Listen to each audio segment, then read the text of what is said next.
All right, guys, we're going to start Chapter 11, which is all about two-dimensional objects. Two-dimensional meaning flat, something like a TV screen. And we're going to mostly be talking about triangles and different types of quadrilaterals. Some of this is going to be repetition. You've seen it a million times. Some of it's going to be brand new. And there are some new formulas, and there are some formulas in here that are not even on the tax formula chart. If these are presented on the tax test, you will be given the formula in the problem. My EOC test takers, I believe these formulas are on the formula chart, and expect something like this on your end of course exam star test. All right, so we're starting off with defining two words, perimeter and area. Perimeter is the distance around a figure. The distance around a figure. It's the outside, okay? The outside of the figure. So if you've got a quadrilateral, you're adding up all of these different sides here. And you know, we have special formulas for certain figures for perimeter, but basically it's just add them up. It doesn't matter how many sides there are. You just add up all the sides and there's your perimeter. Area. This is the space covered by a figure. The space covered by a figure. So in other words, it's the inside amount of space. So if you're looking at your floor, how much carpeting is on your floor, that would be area. How much is covered there.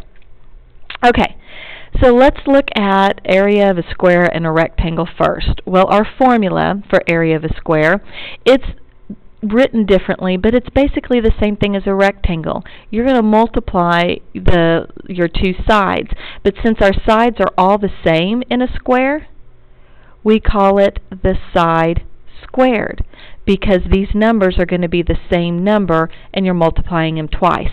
So that s squared is one side times the other side, which is the same number, and the s stands for side. Rectangle's the same way, except we might write it two different ways. We might write it as base times height or length times width. On the formula chart, they use base and height and length and width. They use both of them for tax. And so you just get used to seeing it either way. It's the same thing. Base would be the bottom. Height would be how tall it is. And then you can also use the L and the W here. Okay? And you're just multiplying these two together, just like you are over here. But when students see these different formulas, they think that's a big deal. It's something different. It's not. You're just multiplying the two sides together, adjacent sides. All right, now, height. Height is the distance between your bases. The distance between bases. So basically a rectangle has two bases, 1 and 2, and so the height is in between them. And we use this term, the reason why we use height maybe instead of width, height represents the perpendicular distance. Perpendicular distance. And in a triangle we refer to the altitude. But we use height for a parallelogram, because in a parallelogram, it's like a rectangle, of course, but it's slanted. So if you were to transform a rectangle to form a parallelogram like we've done here, we've taken each one of these bars and slid them so that now you've got, you know, this portion right here. You would have the same base and you would still have the same height. This would still be your height right here. You never use a slanted portion for your height, but your area is basically going to stay the same, and so that's something to keep in mind when you're finding the area of a parallelogram. And that's our next one. Area of a parallelogram, its formula is base times height, and that's why we use it sometimes for a rectangle as well. Just keep in mind that your height is the perpendicular distance right here. This is your height, and this is your base. Okay? And let's go ahead and write those words out just to make sure. B equals base, H equals height. Want to make sure you understand those meanings. Okay. Next one down here. Since a triangle is formed when we cut a rectangle or a parallelogram in half, and we do that by drawing a diagonal, such as this right here, the formula for the area of a triangle is half the formula for the area of a rectangle or parallelogram. Here's a parallelogram. You draw a diagonal, you've created two congruent triangles. Same thing in a rectangle. You draw a diagonal, you've created two congruent triangles. So if our formula for a rectangle is base times height, then half of that would be a triangle. So that's where you get the divided by 2 in the formula. So base times height divided by 2 is your formula for the area of a triangle. Now, I tend to write mine this way, and I like students to do that because they seem to go, oh, well, whatever my answer is on top, I divide it by 2. But you will also see it written like this: 1/2 times base times height. It is the same thing. You take half of the product of these two numbers, which is the same thing as dividing the product of those numbers by 2. And in the triangle, this is your height, also known as your altitude, all right? And then this is your base down here, and it is the full length of the bottom, okay? Not just half of it to the altitude itself. All right, so those are some formulas. Let's practice using those formulas on the next slide. Find the perimeter and the area of the polygon. Now remember, I said to find the perimeter, add up the sides. Doesn't matter how many there are. 3, 12, add them all up. So you've got sides here for perimeter, which are 17, 10, and 21. Now we're not going to use 8 for our perimeter. It's in the inside of the triangle, and the perimeter is the outside, so that number is not necessary. So 17 plus 10 plus 21, and we would get 48 units. And since we don't have any units of measure, inches, centimeters, that type of thing, we're just going to write down units. And then to find your area. The area of a triangle is base times height. Well, now here is your height of the triangle, and your height is always going to be perpendicular with the base. So wherever you see the right angle, that's where your height and your base are. So this would be 21 times 8 divided by 2. 21 times 8 would be 168, and divided by 2 would give you 84.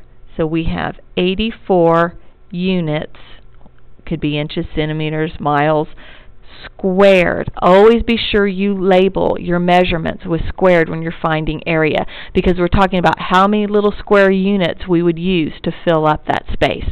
So it's important that you make sure you use your labeling correctly. All right, so now then for the parallelogram. To find the perimeter, remember in a parallelogram, opposite sides are congruent. So this top portion is 30, this side is 20, so the side opposite is also 20. So your perimeter would be 30 plus 30 plus 20 plus 20, which gives you 60 plus 40, 100 units. And I ran over underneath my triangle. Oops. All right, and then the area, base times height. Well, my base is right here, 30, because see, it makes a right angle with the height. So this is our height, 30 is our base, so 30 times 17, our area is going to be 510 units, and because we're talking area, it's squared. Number 3. We've got a triangle. Now, to find the perimeter or the area, we're going to have to find this third side because we're missing it. And in a triangle, a right triangle, it's easy to find. We can use Pythagorean theorem, or if any of you remember your Pythagorean triples, remember that's numbers that we automatically know, oh yeah, that's a right triangle, and we can just fill it in. 5, 12, 13 Pythagorean triple. If you didn't know that, what you would do is do Pythagorean theorem. 5 squared plus x squared equals 13 squared. Notice I put the 13 by itself. It's the hypotenuse. It always goes by itself. So then we would subtract. We have x squared equals, and this is 169, and I'm going to subtract 5 squared, which is 25. always square the numbers before you do any addition or subtraction. That is muy importante. All right, so 169 minus 25 would give us 144. Oh, guess what, folks? That's a perfect square. So if I were to take the square root, x is equal to 12. All right, but if you remember your triple, you just avoided all this work and just wrote it down.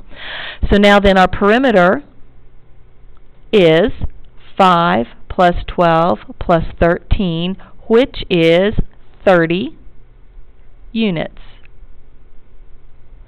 And our area is base times height. Now, which ones do you use for your base and height? You've got to remember, base and height are always perpendicular. So we're going to use the two sides that are perpendicular, 5 and 12. So it's base times height divided by 2. If you're using a calculator, you always make sure you do the multiplication first before dividing by 2. So 5 times 2 is 60, and 60 divided by 2 is 30. So 30 units, and we're going to put squared. Now, this is just a fluke that our perimeter and our area turned out to be the very same thing. Oops, there's the bell. Just ignore it. That doesn't always happen, so don't expect that to happen every single time. It just happened on this particular problem. Now then, the height of it, now we're going to go to trapezoids. The height of a trapezoid is the perpendicular distance between the bases. So here is your height right here. It's the perpendicular distance between the bases. This could be base 1, this would be base 2, and this is your height. And your formula for finding the area of a trapezoid looks like this. You take the height of the trapezoid and you multiply it by the sum of your two bases divided in half. Now, if you take away this portion, that looks like the mid-segment formula. To find the mid-segment of a trapezoid, the only difference, though, is we take that sum and multiply it by our height and then divide it by 2. And what that does is it takes off this portion that has been cut off. It would be like a rectangle, but you've got these portions cut out, and dividing it by 2 is what takes care of that difference. Okay? All right, so now then, make sure you understand your height is always the perpendicular distance between the two bases. Now, a rhombus. This one maybe is something different. I don't know if y'all have seen this one before, a rhombus and a kite. But your diagonal lengths are used in the formulas for the area of a rhombus and a kite. So our diagonals are very important. To find the area of a rhombus, you would take both of your diagonals and multiply them. And I write it D1, D2. These are both variables. If it helps you to put a multiplication symbol in there, do so. Make sure you understand that you're multiplying those two numbers, and then you're dividing them in half. So what you've got is D1. We'll call this one D1, and we'll call this one D2. And we're going to multiply those two lengths, divide it in half, and that will give us the interior. Okay, so D equals diagonal. Just need to be sure you understand what these abbreviations stand for, because formulas are great, but if we don't know what those letters stand for, then they're not doing us much good. All right, then the area of a kite. Here we go. It is the same as a rhombus. So looky there, you learn one, you've got the other one. Diagonal 1 times diagonal 2 divided by 2. Alright, so we've got D1 and D2, and it doesn't matter which one you put as diagonal 1 and diagonal 2. That's not important, because it doesn't matter what order you multiply numbers in. You're still going to get the same answer. Okay, now down at the bottom, we're going to practice using some of these formulas. We want to find the area of each figure. So this is a trapezoid. So let's go ahead and label this to make sure we understand it. It's not an isosceles trapezoid, just a plain old trapezoid. And the formula for that is this right here. The height times the sum of the bases divided by 2. So we're going to look, let's go ahead and write it down here. The height times the sum of the bases divided by 2. That is your area. So, looking in here, we've got our height would be 4, and our bases would be 6 and 8. So we've got 4 times 6 plus 8 divided by 2. Add those first, 6 plus 8, you get 14. 14 times 4 is, and 56 by 2 is 28. And since we are talking units are feet, be sure you label it as feet squared. Muy importante there, okay? He's got a kite, so let's label that so we know the shape. Kite, consecutive sides are congruent. So our formula is the diagonals multiplied and divided in half. So let's see, we have one diagonal. This is saying from this tip or angle to this angle is 14 inches. So that would be diagonal 1. And then this would be diagonal 2, which is 6 inches. So our area is diagonal 1 times 2 divided by 2. So let's fill in those variables. Okay, hope you're not tardy. Alright, so there we got 6 times 14 divided by 2. And I'm sorry, y'all probably put those differently, 14 times 6. Again, it doesn't matter. You're multiplying, and you're going to get the same answer either way you go. So 6 times 14 would be 84, and half is 42. So we've got 42 inches squared. Alright, number 3, we've got a rhombus. I do believe it would not be a square because we do not have right angles. Alright, so what they're showing here is we know that in a rhombus the diagonals bisect each other. So they're only giving us half of this diagonal. So that's 30. And then this half here is 40. Now let me tell you a little secret here. If we want to go ahead and use these measures, we can. Then we just don't do the last step of dividing it by 2. But I don't want to confuse you guys. So we're going to go ahead and do 30 and 30. And then this is 40 and 40. So the area of a rhombus is just like the kite, right here. Diagonal 1 times diagonal 2 divided by 2. So we're going to go ahead and write that down. Reinforce it. Alright, and then we're going to plug in our numbers. So 30 times 40 divided by 2. 30 times 40 is 1200, and I'm sorry, that was wrong. What did I do wrong? Oh my goodness. I forgot to add those together. Okay, so this should be 80 and 60. So I think I'm going to turn that 3 into an 8. There's my 80. And this 4, I'm going to have to go over and make it look like a 6. So now 80 times 60 is 4,800. And if I divide that by 2, I've got 2,400 right there. Okay, so that would be in meters squared. That's your area. That's it, guys. Thank you so much. Have a good day.